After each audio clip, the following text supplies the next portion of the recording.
Good afternoon, everyone uh, that's watching YouTube, Facebook. Uh, I have a special guest this afternoon, a special person to me, a friend of mine, so from a long, long time ago. Kim. Uh, Tragically, Kim lost her son December 31st, 2019, to senseless violence that plagues our communities. And actually, Kim was going to come on the show prior to what happened to talk about some other things that she's been working on. But Kim has allowed herself to come on today to join us and give us some things that she's been working on, and for to allow us to be a shoulder for her and us to be a shoulder for her too, as well, vice versa. What's up, Kim? How you doing, Q? I'm all right. What's going on? Nothing much, nothing much. Is I'm glad to see you, and it's been a long time, but thank you. Yeah. So tell us what you know about what happened with Samad. On December 31st at 3:26 p.m., he was over a friend's house, not far here in Somerset, maybe 2 miles from where I live. It was a place he frequented often. The girl he was with at the time was driving. They were in the driveway. Five assailants allegedly um, came out of their car, and went to the car that he was in and shot him. Um, the reason why I don't know. The Everything is still under investigation, so that information isn't given to me. It was allegedly five of his peers, people he went to school with, ages 21 to 16. Yeah. Um, what have you been doing? I know I was able to see you today of the week and didn't get a chance to conversate. I know you've been doing a lot with advocacy in the community since then. What have you been doing? Well, since this has affected my community in a way you wouldn't believe, um, from teachers to students to community leaders. I've just been working with them to put some programs in place for these children so they can find other ways to deal with their anger. The prosecutor said it best in court that we're only here because people couldn't get out of their feelings. And that's something that we all deal with. We all deal with. But the youth, to me, need a better way to handle situations. Whatever it was, whatever the reason may be that they decided to take Samaj's life, it still isn't worth it. So I didn't just lose my son; the community lost six children. Their lives are over as well. So I've been working with pastor stories, and I've been working with community leaders. Also, another pastor from a different church from Community Baptist. He's new here. And I've been working with the prosecutor's office, the local police department. They're building a new youth center here. So we're looking to put new programs for the youth in place at the community center because we don't have one. We don't even have a YMCA here. They don't have anything much for the kids to do. And this And this is all in Somerset County, New Jersey, right? yes, yes. Okay. Well, tell us about One Family, One Fight, which is scrolling on the bottom of the screen. Tell us about the organization that you've started and the blogging that you've been doing and so forth. Well, what the word family comes from my son's friends. They called themselves the family, and that's a group of boys that was around him. So it was like 11, 12 of them that hung together. And I asked them, what were we going to do about this and how we're going to go about handling this situation? And they came up with the name for the foundation as One Family, One Fight, because we are now going to become one family in the community, and we are going to fight against the Youth Over Guns program and fighting over gun violence. So I started it to, my mind is like, so, not even my mind. Everything that I'm doing is so all over the place. We have so many programs that we want to put in place, so many people that want to be involved. So it's going to extend from sports programs all the way to life skills programs, after school programs at the youth center once it's built, or other locations, podcasts, studio for the kids so they can do their own podcast, teaching them entrepreneurship, just small things, even like how to tie a tie, etiquette, things that they don't necessarily learn at home. Well, this is to be perfectly honest with you, Kim. We talk behind the scenes. This is kind of like a first for me. Um, Mm. to even be able to talk to somebody that's still going through the process of healing. A lot of times people try to tell you or to give you a time period on how to heal, and nobody knows. Nobody can ever heal from a loss of a loved one, let alone a loss of one of their children.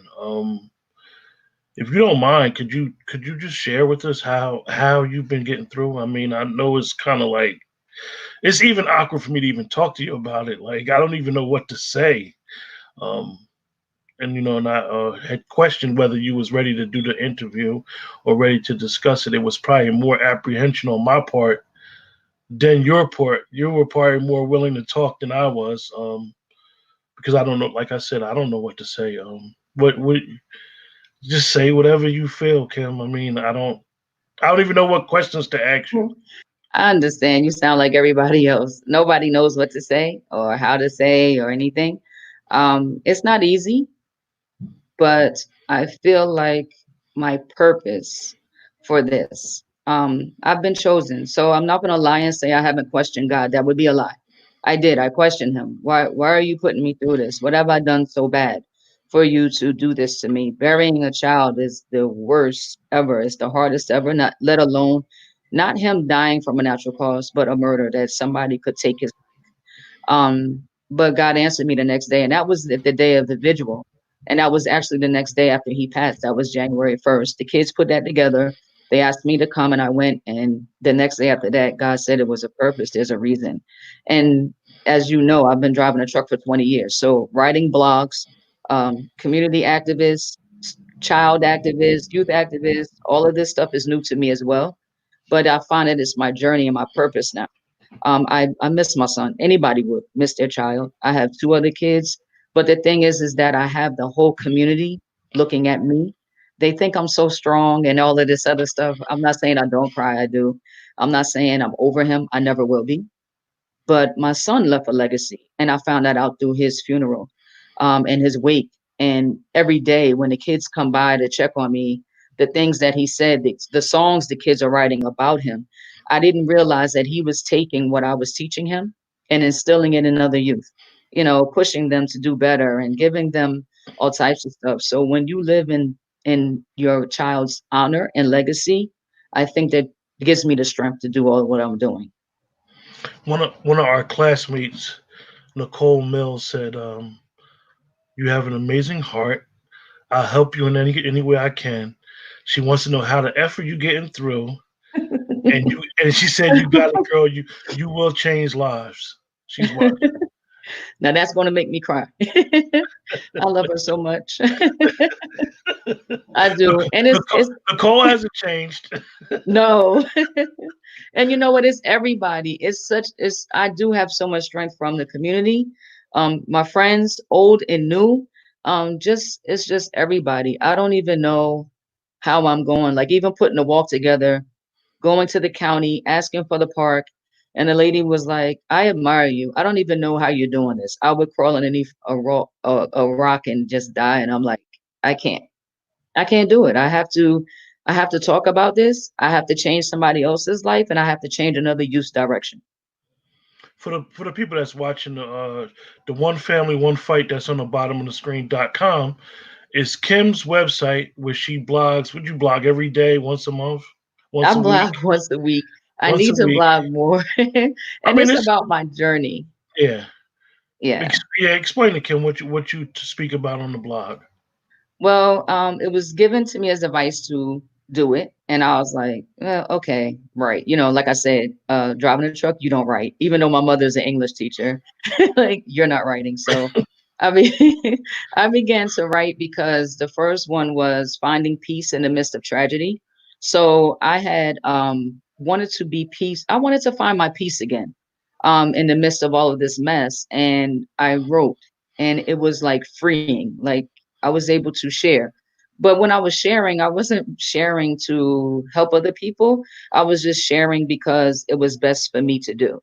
And I'm glad that I did, because since then I have helped other people deal with this type of horrific situation rather. So it's just whatever comes to my mind that day, I write about. Yeah, I know that one of the things that happened from a personal standpoint with me is when my cousin got killed. It it it it changed my aunt a lot. She's passed away now, but she basically got stronger in her faith, and she was more forgiving than uh, anybody with the situation. I mean, it definitely changes and it gives you a different perspective. Did your son have any kids? No, Okay, no so kids. Yeah, my oldest son has the baby. okay. Yeah. So I mean, so you got one family, one fight. You're doing the blog, the youth center. What else? What else, Kim? I mean, Oh, like I we're told you, starting a basketball team too. oh Sorry, I yeah, forgot about that. the So we're basketball starting team. a team, Team Mighty Legends. We're going to start with my youngest son age group, Niall. He's 13U. So, and 13U means 13 age. And like I said, it's going to be a youth development league. So it's deeper than just sports. It's more of like community service stuff they have to do. It's building the children with skills, and not only basketball skills, because AAU teams just play basketball. Like Samad was great in basketball, so I had 20, well, not 20, but 15 years or so of travel basketball, basically is what it is. And it was a lot of money that I spent, but he was able to progress through it. But when you have kids that can't progress through it because they're not being taught the basic skills, it's a problem, and it's very expensive. So we're trying to provide something here in the community where the kids can get the skills that they need to be great in basketball, but also the other skills. Like, let's say they make it to the NBA or then college and they're asked to speak. They don't have the proper etiquette to speak, know the proper words, and how to dress, and just basic things. Money. We're doing financial programs, how to get into college programs. We're working on all of those too. Okay, that's a great thing. We definitely need you in the community. Unfortunately, it had to be because of this tragic accident. We all gotta do our part. A lot of times people don't understand that this it's a plague that Mm. plagues all of our communities, and it's something that unfortunately we weren't able to prevent for Samad. But maybe we can try to save at least one person that it may be destined for going down the road the wrong way.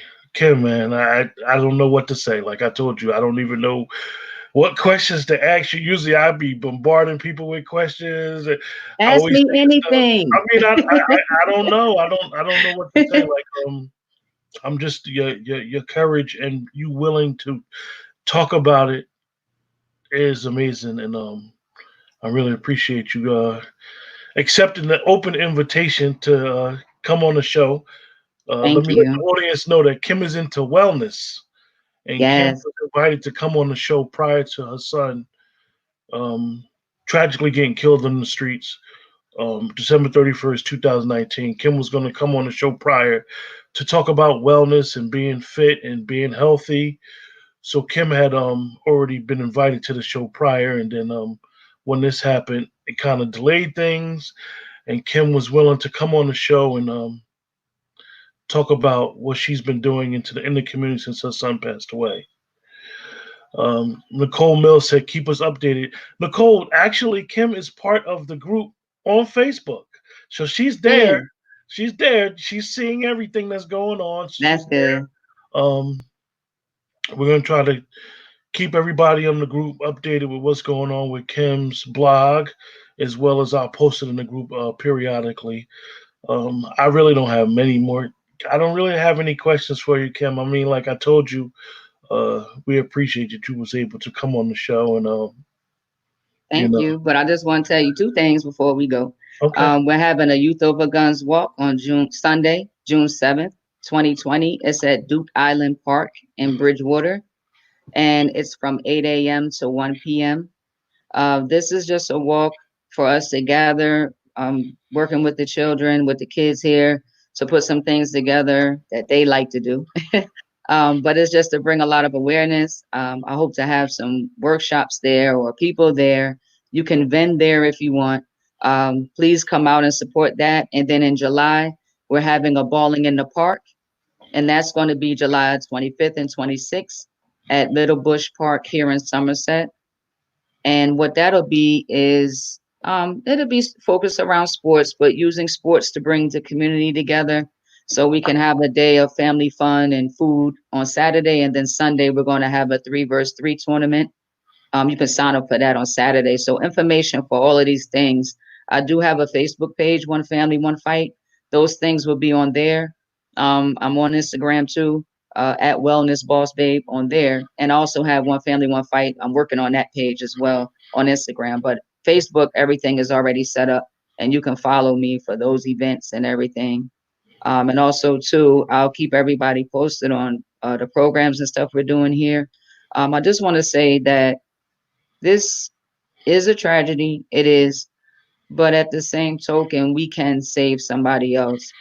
There's better ways to handle things, and all the people need, and whether it's adults or youth, is the resources. And that's the problem here in Somerset. We just didn't have the resources, and we didn't know. So gun violence was going on here in Somerset since May, and that's something I did not know because of the side of town that I live on.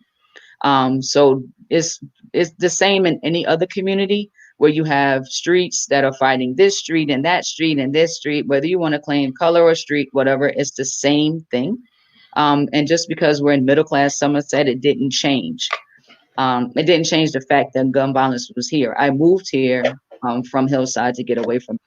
And it's unfortunate that I had to still lose my son to gun violence after moving away from Hillside. But the difference here is that as a community, we're working together. And when I say together, I'm talking about they're putting programs in the schools. I met with the superintendent of schools, Dr. Ravalli. They brought a guy in from Baltimore who does great programs down there. They're trying to implement those same programs. It's just about reaching these youth way before we get to this point. Okay. Well, Kim, I got a couple people that maybe watch and may ask some questions. So if anybody got any questions for Kim and what she's doing in the community, you can ask questions for a couple minutes. We probably got a couple more minutes. Like I said, Kim is the mother of a child. Her son was killed tragically December 31st, 2019, to gun violence in the street. Kim has been advocating since then in the community in Somerset County, New Jersey, as well as Franklin. So Franklin and Somerset are very close. Kim is doing a lot of programs. She has a blog, onefamilyonefight.com, where she blogs once a week, as well as she has a Facebook page, One Family, One Fight, where they have the community events. They call Youth Over Guns. Yes, yes. Mm-hmm. Youth Over Guns. So if anybody have any questions, I see a couple people that's watching. If anybody have any questions, just let us know. Because like we're all questioned out with Kim. I mean, like I said, it's a very different situation for me with an interview. I really don't have much to say, or usually I'm up here playing sometimes, but I understand. But I appreciate you getting me on and letting me voice about what I'm doing. And thank you, Q, for the support. I want to thank everybody who's come by, called, text, sent money, flowers, everything is greatly, greatly appreciated. Oh no, you got an open invitation. Like I said, you had an open invitation when you were going to speak about the wellness, and this actually is a wellness because comes from our youth not being able to problem solve without Right. going to violence. So this is, Yes. Unfortunately, you have to speak about this after the fact, but this ties in with what you were going to originally come on the show and talk about with wellness, because a lot of us don't know how to problem solve, and then you get to an age and it progresses, and then you get to a Exactly. point where it goes too far. Tajette Yeah. told me to tell you, hey. Hey, Taj, I miss you. So nobody has any questions, so we could close out the show. Like Kim said, If you want to get in touch with her, go to onefamilyonefight.com, One Family One Fight on Facebook, as well as Wellness Babe on Instagram. Right now, her Instagram for One Family One Fight isn't up yet, but she's working on that as we speak. Um, as well as Kim has a personal page, so if you personally know Kim, Kim will respond to inboxes. She does respond to inboxes, and like I said, Kim, we appreciate you coming on the show, and we want to work hand in hand with you to fight this plague that's plaguing our inner city communities. In your case, it's basically not even an inner city. Anybody that knows anything about Somerset, it's like really middle class area. So Yes, it is. And that's unfect- why, yes, that's yeah, why it's so important here because they really thought that they didn't need any programs or a youth center or a YMCA or anything. yeah, But yes, you do. Because like you said, the kids need to learn how to have something to do and channel their emotions a different way. yes. So like I said, thanks everybody for joining us. Kim, could you hear me? Yeah, I can hear you. Okay. Like I said, thanks everybody for joining us, and Kim, appreciate you. Amazing. Thank you.